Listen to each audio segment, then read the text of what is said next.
Мына мирастың ес. Қарасаңыз төсегін. Киімдер шашылып жатады. Әке-шешесін әбден еркелеп өскен бала ғой. Қолынан түк келмейді. Аға, енді жас қой қазір.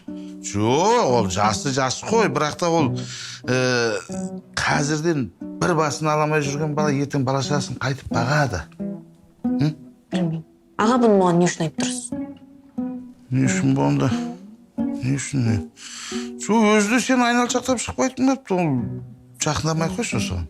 Сабағыңды оқы, бекер уақытыңды өлтіріп қайтесің. Аға, біз сабақ оқып отыр едік. Қайтадан бір нәрсені айтып кеттіңіз ғой? Иә, сабақ оқып отырады. Эмоциямен көңіл күйдің алғышарты. Мен бұл мирасты неменеге айтып отыр? Білмеймін ғой. Ана зарядка кімдікі деген, мирастікі дедіңіз де кеттіңіз ғой әрі. Жоқ, маған бәрібір ғой, менің іштен кем кетпейді. Өмір деген бірақ қателік кешірмейді. Ол әкенің мал, балаға мал болмайды ғой. Аға, сабақ. Иә.